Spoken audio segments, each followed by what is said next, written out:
ꯃꯊꯪꯗ ꯂꯥꯛꯆꯅꯤꯡꯉꯤꯕ ꯄꯣꯏꯟꯠꯁꯤꯅ ꯑꯩꯈꯣꯏ 2022ꯗꯒꯤ ꯉꯁꯤ ꯐꯥꯎꯕ ꯗꯦꯕꯂꯞꯃꯦꯟꯠ ꯄ꯭ꯔꯣꯒ꯭ꯔꯥꯝ ꯊꯕꯛ ꯂꯧꯈꯠꯄ ꯑꯃꯠꯇ ꯂꯩꯇ꯭ꯔꯤ ꯗꯕꯜ ꯏꯟꯖꯤꯟ ꯍꯥꯏꯅ ꯃꯤꯌꯥꯝꯅ ꯈꯪꯅꯔꯤꯕ BJP ꯂꯩꯉꯥꯛ ꯂꯥꯛꯄꯗꯒꯤ ꯀꯔꯞꯁꯟꯒꯤ ꯆꯥꯡ ꯌꯥꯝꯅ ꯍꯦꯟꯒꯠꯂꯛꯂꯤ ꯀ꯭ꯋꯥꯛꯇ ꯋꯥꯍꯣꯡ ꯃꯇꯨ ꯊꯦꯠꯆꯟꯗꯨꯅ ꯋꯥꯍꯣꯡ ꯁꯥꯕ ꯌꯥꯔꯣꯏ ꯍꯨ ꯏꯁ NPP ꯃꯤꯌꯥꯝꯅ ꯈꯪꯅꯔꯕꯅꯤ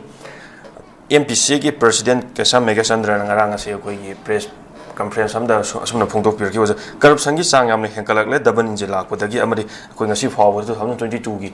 ꯗꯒꯤ ꯗꯦꯕꯂꯞꯃꯦꯟꯠ ꯄ꯭ꯔꯣꯒ꯭ꯔꯥꯝꯁꯤ ꯉꯁꯤ ꯐꯥꯎꯕ ꯑꯃꯠꯇ ꯂꯧꯈꯠꯂꯛꯇ꯭ꯔꯤ ꯍꯥꯏꯕꯁꯤꯅꯤ ꯀꯔꯞꯁꯟ ꯍꯦꯟꯒꯠꯂꯛꯄꯒꯤ ꯆꯥꯡ ꯑꯃꯗꯤ ꯉꯁꯤ ꯐꯥꯎꯕꯗ ꯗꯦꯕꯂꯞꯃꯦꯟꯠꯒꯤ ꯄ꯭ꯔꯣꯒ꯭ꯔꯥꯝ ꯑꯃꯠꯇ ꯂꯧꯈꯠꯂꯛꯇꯦ ꯍꯥꯏꯕꯒꯤ ꯃꯇꯥꯡꯗ ꯀꯔꯤ ꯃꯣꯠ ꯊꯝꯕꯤꯅꯤꯡꯉꯤ ꯑꯃꯗꯤ ꯍꯧꯖꯤꯛ ꯂꯩꯔꯤꯕ ꯌꯨꯠꯁꯤꯡꯗ ꯀꯔꯝꯕ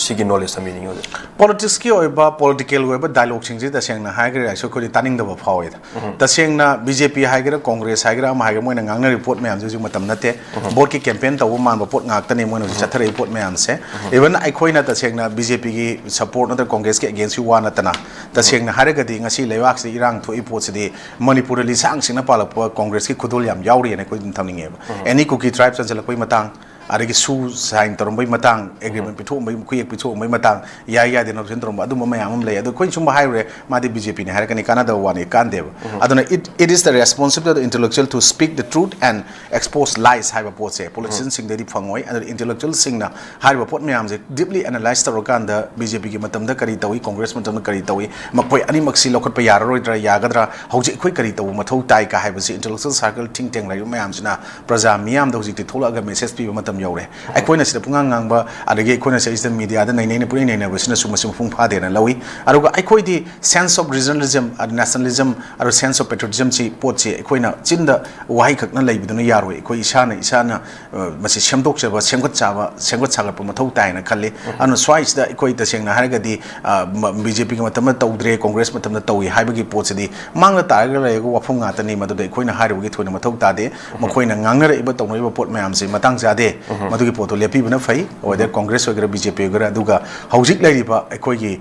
tangdu leita da punsi ma ngasi PR na mayok na haliba potse krai dagi tholaga mayok tholak angibano krai de mayok na gibano hojik kari gi damakta akoi masira tuminna praja amoina leithokpa chumran tragana akoina praja amoina kari tobum thui natraga aina politician amoina aina political party amagi leader amoina aidi kari tobum mathau tai aigi thodang kari no haiba pot aduga sigi pot sigi conflict crisis natraga asoi mayam sigi damakta whole manipur as a whole yenga kanda akoi tasengna ai sigoti tawragena haiba pot magi oba chapchaba philip toina miyam da thamba matam ne lawi natadna akoi any nakan dagi akoi mache dagi akoi gi langjannaraga akoi masen ngangna baduna akoi masel gi marakta hena yengthina ba nungaina da ba punjana ba yada ba pot amasu oigani aduna akoi na longkhalaga hangalaga tin siladi isai imai da tai haibase masi akoi ningjang bu sumi chafu karaga kwakna harawi haibagi thodok tonga sidi manipur da mayok naraga leirabani haibase every politician natraga akoi politician makti natte aidi mayai da laibani haina laibam saraga haib tariko nakal namra tonga wangang ba mayam su akoi ta sengna haragadi thengna da bana te u da bana te hujik se ko sumba mayam singse leiri koi ngasai gi hujiki thambi gi wafam kwak to wahong tu thelaga wahong oibi yaroi haiba pot se sigi pot ta akoi hujik yam phajana uieba tongan ba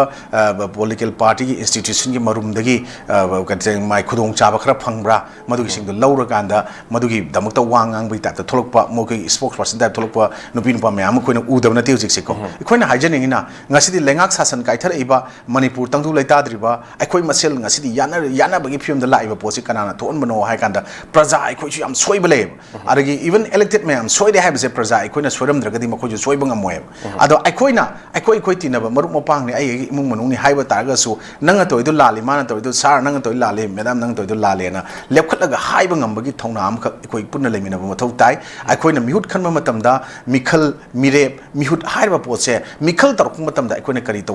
role lo mathau tai mirep tu akoina kamaina madugi poto identify togani karamna ma se mihut ohengani akoi miyam gi haiba potse kandara ganda akoina ta sengna nungsi chanana aina ta sengna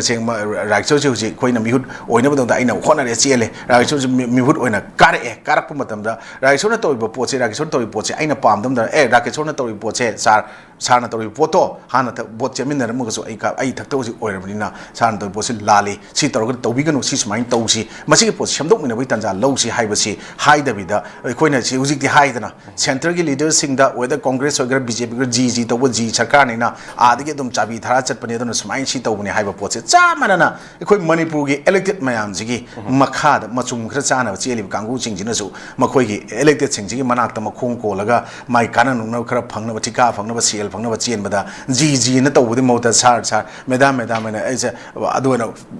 ꯃꯈꯣꯡ ꯀꯣꯜꯂꯒ ꯂꯩꯕ ꯆꯞ ꯃꯥꯟꯅꯕ ꯄꯣꯠ ꯊꯧꯗꯣꯛꯁꯦ ꯁ꯭ꯋꯥꯏꯗ ꯇꯧꯕꯗꯅꯣ ꯃꯌꯥꯝꯒꯤ ꯇꯧꯕꯗꯣ ꯃꯣꯏ ꯈꯪꯉꯛꯏ ꯅꯠꯇ꯭ꯔꯣ ꯑꯗꯨꯅ ꯃꯁꯤꯒꯤ ꯖꯤꯖꯥꯒꯤ ꯋꯥꯐꯝ ꯅꯠꯇꯦ ꯃꯄꯥꯟꯒꯤ ꯅꯠꯇꯦ ꯃꯅꯨꯡꯗꯁꯨ ꯑꯗꯨꯝ ꯇꯧꯔꯤ ꯑꯗꯨꯅ ꯃꯗꯨꯒꯤ ꯈꯨꯗꯣꯡꯆꯥꯕ ꯂꯧꯕ ꯃꯌꯥꯝꯗꯨꯅ ꯅꯥꯀꯟ ꯅꯥꯝꯃ ꯈꯛꯇꯪ ꯋꯥꯟ ꯁꯥꯏꯗꯦꯠ ꯈꯛꯇꯪ ꯎꯔꯀꯥꯟꯗ ꯁꯦ ꯃꯥꯅ ꯀꯣꯡꯒ꯭ꯔꯦꯁꯇ ꯇꯣꯡꯉꯗꯤ ꯀꯣꯡꯒ꯭ꯔꯦꯁꯀꯤ ꯄꯣꯠꯇ ꯑꯗꯨꯝ ꯉꯥꯡꯉꯛꯑꯅꯤ ꯃꯥꯅ ꯕꯤꯖꯦꯄꯤ ꯇꯣꯡꯉꯗꯤ ꯈꯨꯗꯣꯡꯆꯥꯕ ꯐꯪꯉꯤ ꯕꯤꯖꯦꯄꯤ ꯄꯣꯠ ꯈꯛꯇ ꯉꯥꯡꯉꯅꯤ ꯁꯨꯃꯥꯏꯅ ꯇꯧꯕ ꯄꯣꯠ ꯑꯃꯈꯛ ꯂꯩꯕ ꯄꯣꯠꯁꯦ ꯕꯤꯖꯦꯄꯤꯒꯤꯁꯨ ꯐꯔꯒꯅ ꯐꯩ ꯍꯥꯏꯔോ ꯀꯣꯡꯒ꯭ꯔꯦꯁꯀꯤꯁꯨ ꯐꯔꯒꯅ ꯐꯩ ꯍꯥꯏꯔോ ꯀꯣꯡꯒ꯭ꯔꯦꯁꯀꯤ ꯐꯠꯇꯕ ꯕꯤꯖꯦꯄꯤꯒꯤ ꯐꯠꯇꯕ ꯂꯩꯔꯒꯅ ꯃꯁꯤ ꯐꯠꯇꯦꯅ ꯄꯨꯊꯣꯛꯑꯒ ꯑꯩꯈꯣꯏꯁꯦ ꯉꯁꯤꯗꯤ ꯊꯥꯡꯗꯣꯛꯑꯒ ꯈꯟꯅꯃꯤꯟꯅꯕ ꯃꯇꯝꯅꯤ ꯑꯩꯈꯣꯏ ꯁꯨꯃꯥꯏꯅ ꯍꯨꯟꯅꯔꯒ ꯃꯤꯗꯤꯌꯥꯗ ꯍꯦꯗꯤꯡ ꯀꯥꯟꯅꯕ ꯅꯠꯇ꯭ꯔꯒ ꯑꯩꯒꯤ ꯋꯥꯐꯝ ꯋꯥꯍꯩ ꯐꯖꯕ ꯈꯔꯅ ꯃꯤꯌꯥꯝꯗ ꯊꯝꯃꯀꯥꯟꯗ ꯂꯥꯛꯀꯗꯧꯔꯤꯕ ꯏꯂꯦꯛꯁꯟꯁꯤꯡꯗ ꯑꯩꯒꯤ ꯄꯥꯔꯇꯤꯒꯤ ꯅꯠꯇ꯭ꯔꯒ ꯑꯩ ꯏꯁꯥꯒꯤ ꯑꯣꯏꯅ ꯀꯥꯟꯅꯕ ꯐꯪꯒꯅꯤꯅ ꯈꯨꯗꯣꯡꯆꯥꯕ ꯂꯧꯕꯒꯤ ꯐꯤꯕꯝꯗ ꯆꯠꯊꯅꯔꯒꯗꯤ ꯂꯩꯕꯥꯛꯁꯤ ꯑꯑꯣꯟꯕ ꯑꯗꯨꯒ ꯃꯥꯟꯅꯕ ꯑꯗꯨꯒ ꯃꯥꯂꯦꯝꯒꯤ ꯂꯝꯖꯦꯜꯂꯛꯇ ꯌꯥꯎꯕ ꯌꯥꯕ ꯈꯨꯟꯅꯥꯏ ꯑꯃꯗꯤ ꯀꯩꯗꯧꯉꯩꯗ ꯑꯣꯏꯔꯣꯏ ꯃꯗꯨꯅ ꯃꯅꯤꯡ ꯍꯟꯅꯕꯒꯤ ꯃꯁꯛ ꯑꯃ ꯑꯣꯏꯒꯅꯤꯅ ꯑꯩ ꯁꯨꯃꯥꯏꯅ ꯊꯝꯖꯒꯦ ꯑꯗꯨꯒ ꯑꯣꯖꯥ